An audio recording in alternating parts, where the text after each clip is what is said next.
varios en este curso. Flujo uniforme, flujo permanente, uniforme, son términos que vamos a usar con cierta frecuencia. Y bueno, es bueno que los tengan muy claros, porque si no, cada vez que hable de flujo permanente, flujo uniforme, van a estar perdidos.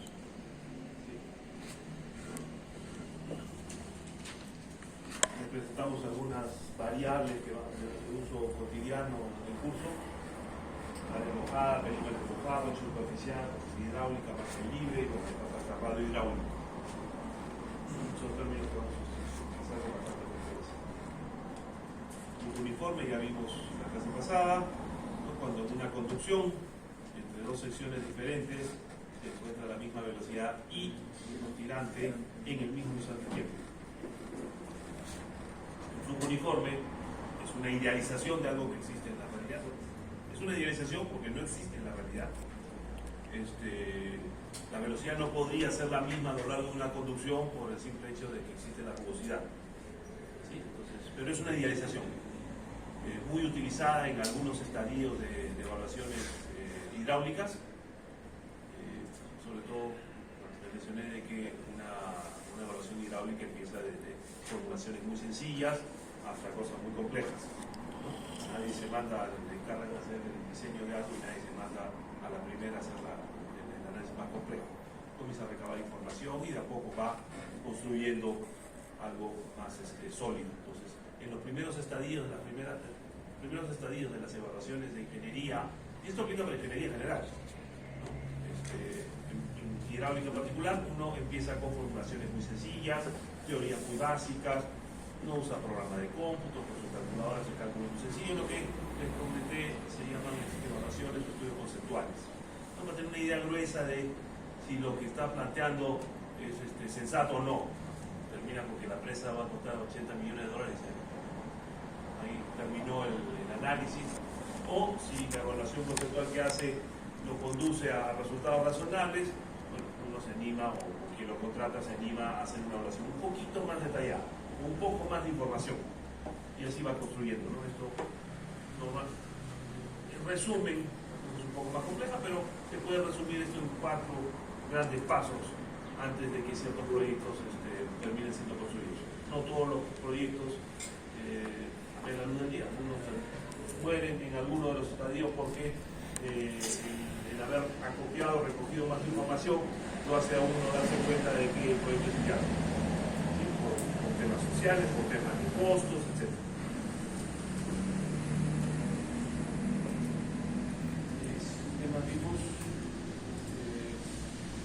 Bueno, si bien el flujo uniforme no existe en la realidad, es un supuesto muy utilizado que lleva a las siguientes, que lleva a lo siguiente. Si nosotros aceptamos que el flujo es uniforme, es decir, todas las secciones a lo largo de la conducción, el tirante es el mismo y la velocidad es la misma, ¿qué voy a tener? Que el nivel del agua va a tener que ser paralelo al nivel del fondo del canal o de la conducción. Y si deben recordar ustedes, esta es la línea de energía, y lo que separa esto de esto es la altura de velocidad, B cuadrado entre 2G. Y si también la velocidad es la misma a lo largo de la conducción en todas las secciones, ¿qué voy a tener? Que B cuadrado entre 2G va a ser el mismo. Por lo tanto, ¿cuál es una conclusión que deriva de suponer que el flujo es uniforme? De que la pendiente del fondo de la conducción es paralela a la pendiente del agua y a su vez es paralela a la línea de energía. ¿Sí? Eso nos va a simplificar la vida en muchos aspectos, como vamos a ver poco después. ¿Sí? Les mencioné de que en el curso la unidad 1 y 2 van a asumir, la 1 y 2 van a asumir de que el flujo es uniforme. Y a partir de la unidad 3 vamos a apartarnos ese supuesto y vamos a complicar un poco más la cosa. En la vida real lo que existe es flujo gradualmente variado y o rápidamente variado. No existe flujo uniforme. Pero eso lo vamos a ver a partir de la unidad 3. Al principio vamos a hacer el análisis más sencillo utilizando esto.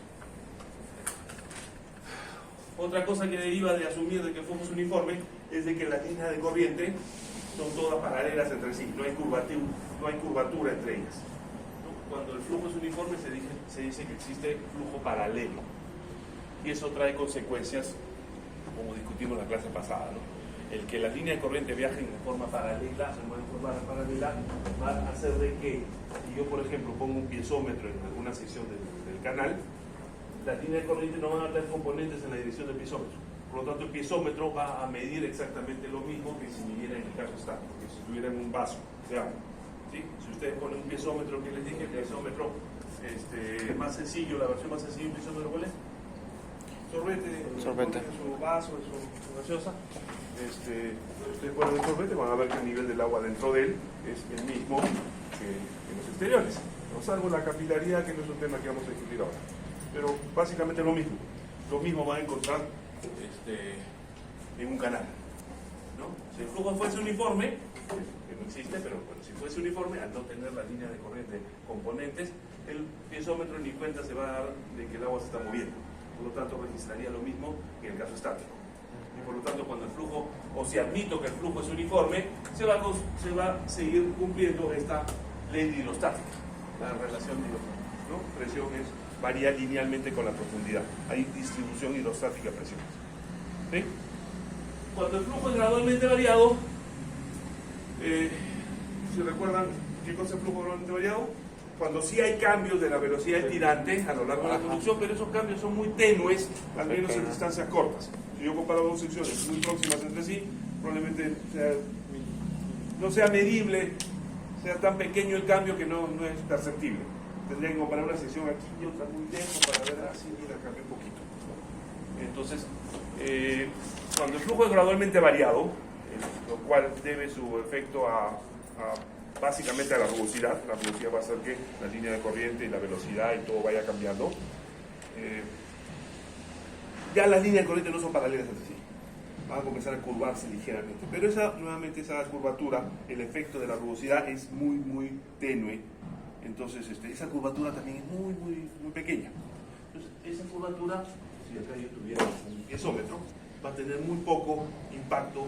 Las componentes de la velocidad y la dirección del piezómetro van a ser despreciables. Entonces el piezómetro va a leer casi lo mismo que en el caso estático.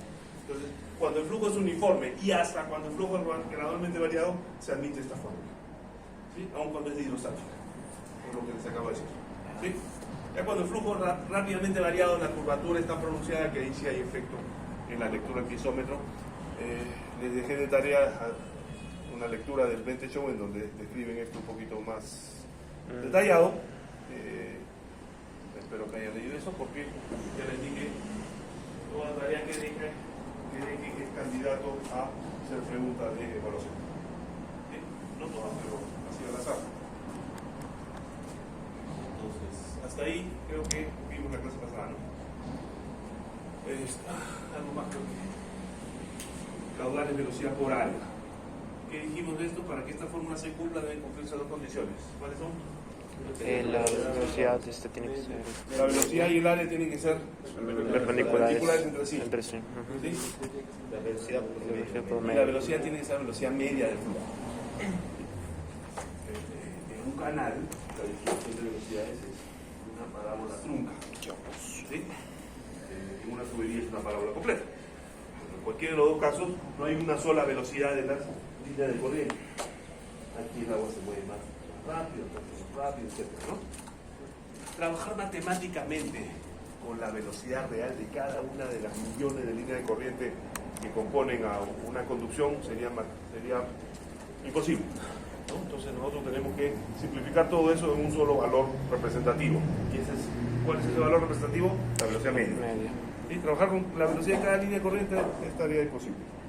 Entonces es por eso que se trabaja con la velocidad media. El caudal es igual a la velocidad media por área. Y para la velocidad media existen formas de determinarla. Discutimos la clase pasada la diferencia entre lo que es una fórmula empírica, lo que es una fórmula experimental y lo que es una fórmula analítica. ¿No? Entonces hay fórmulas experimentales, analíticas, empíricas para determinar la velocidad media. Discutimos la fórmula analítica muy utilizada. Chesi. Es la fórmula de Chesi.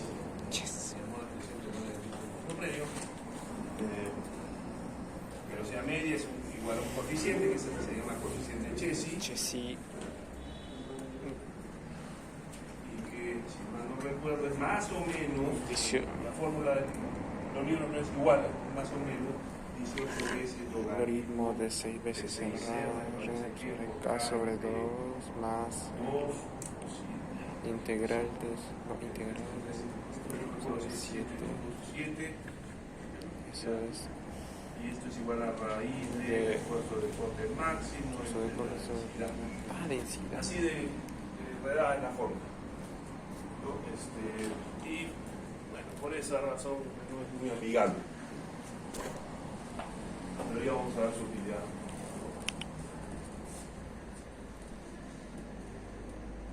Fórmulas empíricas que van a encontrar en los libros también para calcular la velocidad media.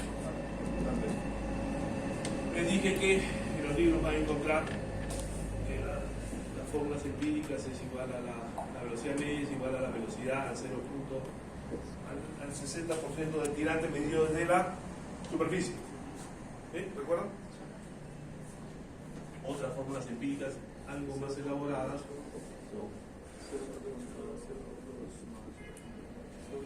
de la velocidad medida en 2 puntos. ¿Sí?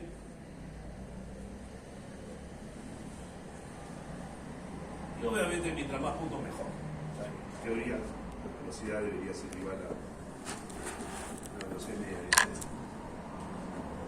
Medir la velocidad en todos los líneas de corriente que componen la sección del flujo y dividirla entre número y línea de corriente. Pero eso es tarea imposible. Pero lo estricto es la velocidad media. Ok. Les dije que estas fórmulas de acá, si bien existen en los libros, cada vez se usan menos. ¿Y esto por qué? A raíz de la aparición de aparatos hace 20, 30 años que permiten medir la velocidad media promediándole varios puntos y ya no solo uno o dos. En el pasado, medir la velocidad en uno o dos puntos era una tarea que tomaba mucho tiempo, era complejo. Los aparatos que hasta ahora existen para medir velocidades en el agua se llaman correntómetros o flujómetros. Y en el pasado esos flujómetros, los correntómetros eran unas cosas, una caja de madera con engranajes metálicos. Yo alguna vez los vi, nunca los usé, pero pesaba un montón, menos por el cuello pesaba unos 5 kilos, 6 kilos. Era bien complejo montar el aparato para medir una sola velocidad. Para medir una velocidad podía tomarte 2 o 3 horas. Imagínense, para hacer la velocidad media con este método, 5 o 6 días se fue todo el día. Y era lo máximo que podían hacer, no podían ustedes medir la velocidad hoy día y continuar mañana, ¿me explico? Entonces, lo más que se podía hacer en un día era 1 o 2 mediciones. Y es por eso que estas fórmulas existían.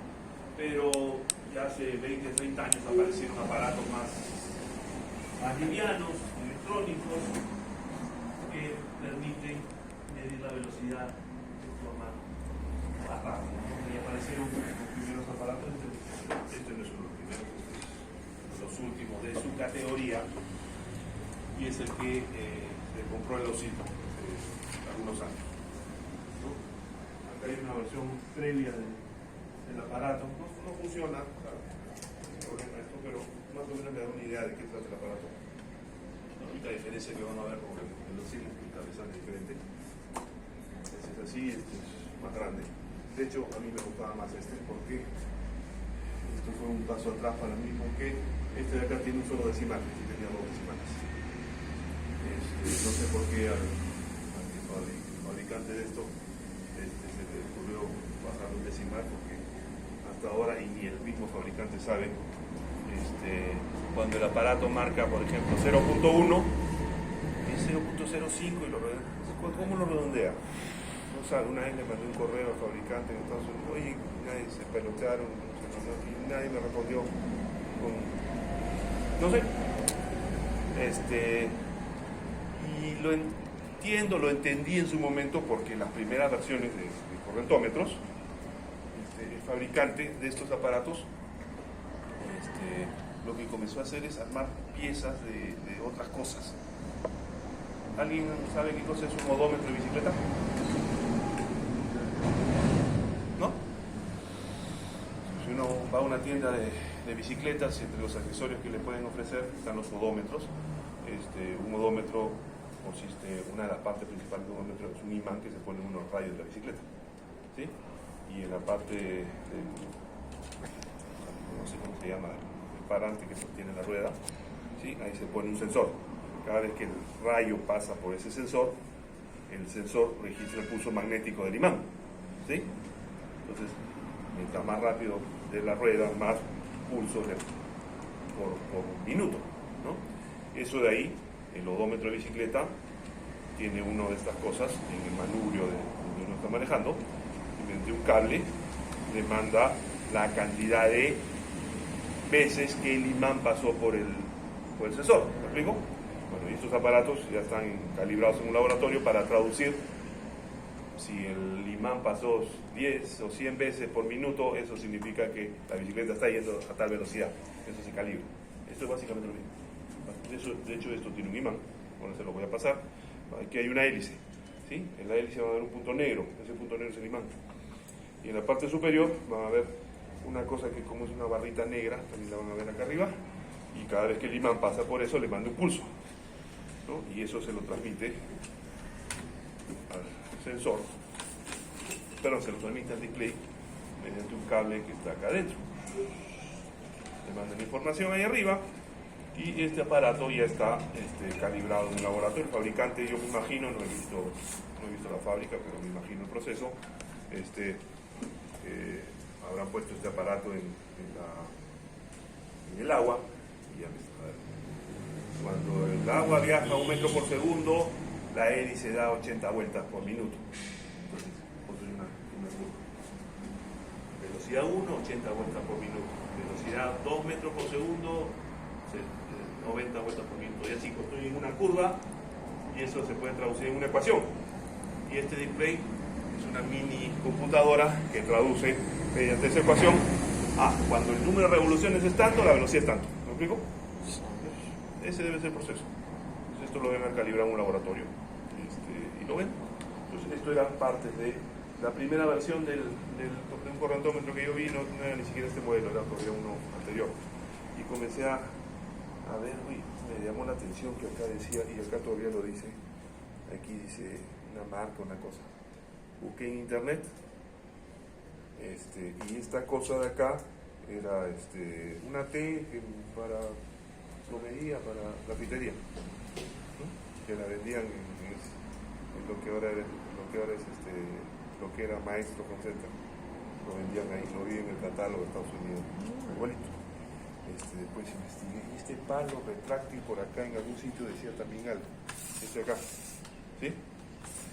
Encontré que esto lo vendían para limpiar piscinas.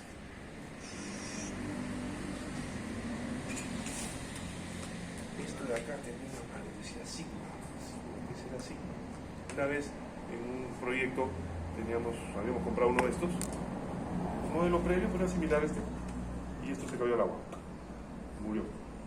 Le preguntamos al fabricante, al proveedor, perdón, o sea, el que importaba las cosas acá en Lima, oye, ¿cuánto cuesta este que me ha perdido? $800, la mitad del aparato completo. ¿Tan caro? Comencé a ver Sigma, busqué en internet y esto lo vendía un fabricante de bicicletas en Alemania y costaba $6. Me compré 10 para tener de repuesto. Sí, o sea, quien armó la primera versión de esta cosa, un odómetro de bicicleta, Sigma, $6, le puso un cable, compró un palo para piscinas, lo metió el cable por dentro, una T de grafitería, ¿no? Compró una hélice, no sé dónde, ya armó su correctamente. Ya las siguientes versiones ya comenzó a poner de la suya. Por ejemplo, no es un odómetro de bicicleta, ya seguro que fabricaron el suyo propio, pero ahí metieron la pata porque no sé por qué esto viene con decimal, pues de estos vientos. Pero bueno, ya son anécdotas, ¿no? Entonces, este aparato sirve para medir. Es una de las versiones más básicas y, por lo tanto, de las menos precisas para medir velocidades. Pero para ciertos estudios es suficiente. Si voy a hacer el diseño de una central hidroeléctrica, me va a costar $10 millones, obviamente no voy a usar esto. Pero si voy a hacer mediciones de caudales para diseñar un canal de riego, es suficiente. Si voy va a ser un estudio de impacto ambiental en donde los caudales que voy a medir no van a ser usados para el diseño de alguna estructura hidráulica, son suficientes. Entonces, dependiendo de el tipo de evaluación que vayan a hacer y el objetivo de esta y qué se va a hacer con la información recogida, uno decide si utiliza un equipo sencillo, mediano o uno muy preciso, pero más preciso, ¿no? ¿Preguntas hasta ahí?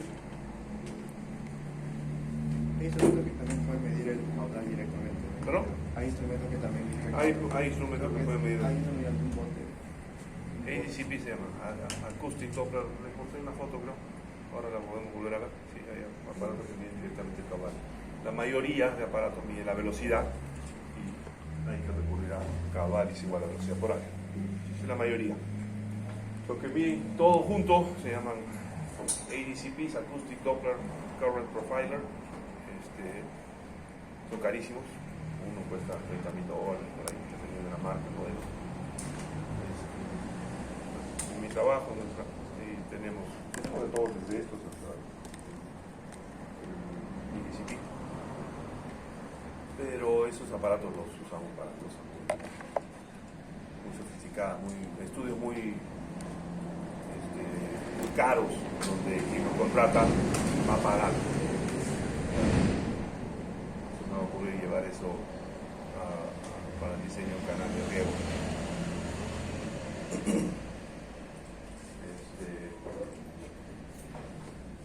¿Qué más sobre este aparato? Bueno, ese aparato solamente se puede utilizar, y muchos de los que les he mostrado en diapositivas, cuando el curso de agua al río es vadeable. Vadear. ¿Qué cosa es vadear un río?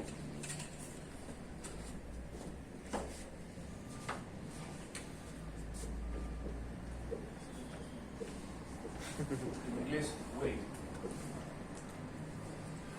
Vadear un río es poder cruzarlo caminando sin morir en el intento.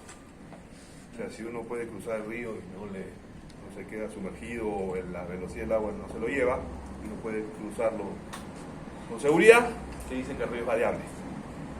En inglés, wade. Y estos aparatos y muchos de los que les he mostrado en diapositivas son o se utilizan cuando el curso de agua es vadeable. No puede meterse en el agua y estar ahí con el aparato ahí, ¿no? Este de acá en particular se puede extender el brazo de tal forma de que podríamos, en teoría, si hubiese un puente por las inmediaciones, desde el puente bajar el aparato sin yo meterme al agua, ¿no? Pero bueno, esto se puede extender hasta 2 metros máximo. Entonces, si ustedes están en el puente y el agua está a más de 2 metros, esto no va a llegar. Entonces, dependerá, habrá que ver. En la vida real, cuando a uno le encargan hacer el monitoreo de caudales en algún río, por ejemplo, un canal, uno primero va al sitio a ver cómo es eso, a ver qué me va a servir acá para en la siguiente ocasión ya ir preparado con los equipos que cree que va a funcionar. Me encargan medir en el río X, yo sin conocer el río no me voy con esto porque de repente llego al sitio y me con la sorpresa que todo no voy a hacer, ¿no? Entonces uno tiene que hacer una inspección del sitio previa para ver todo lo que necesita para el trabajo. ¿Qué otra cosa? Bueno, acá hay una regla que no la uso yo, que en teoría sirve para medir también el tirante de agua, ¿no? ¿Recuerdan esto de acá? Para el caudal hay que medir velocidad y área. ¿El área cómo se mide?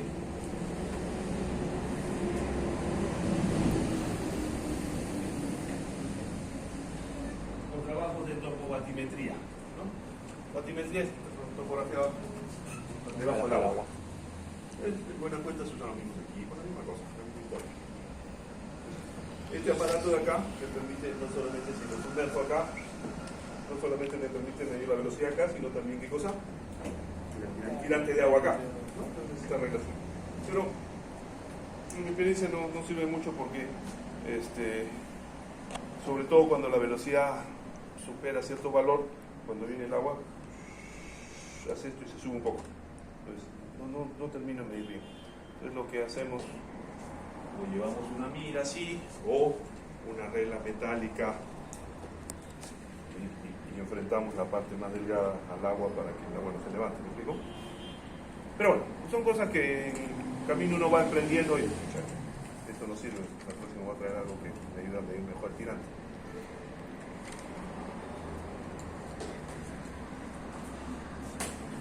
¿Qué otra cosa? Estos aparatos, por ejemplo, lo vamos a ver en el laboratorio la otra semana. En su caja viene su manual, y en el manual el aparato tiene en inglés dice en el manual calibration factor de calibración. Y hay un número, y ese número debe estar seteado en una parte de la microcomputadora. Se puede cambiar, pero de fábrica viene como el que está en el manual. Si uno por error lo cambia, apretando los botones y de casualidad cambió el número, las mediciones que va a obtener van a estar bajas. Debe tener el que dice el factor de calibración. Y tarde, hace muchos años tarde, me di cuenta de que cada uno de los aparatos venía con un factor de calibración diferente. Una vez compramos 3 o 4 aparatos, tenemos un montón de proyectos que trabajar y sobre el proyecto. Y tarde nos dimos cuenta de que cada uno de los manuales de cada uno había una factor de 306, 308, 310. Luego razonamos de que cuando hacen la ecuación que relaciona el número de revoluciones por minuto con la velocidad a la que se mueve el agua, en esa ecuación debe haber un coeficiente, ¿no?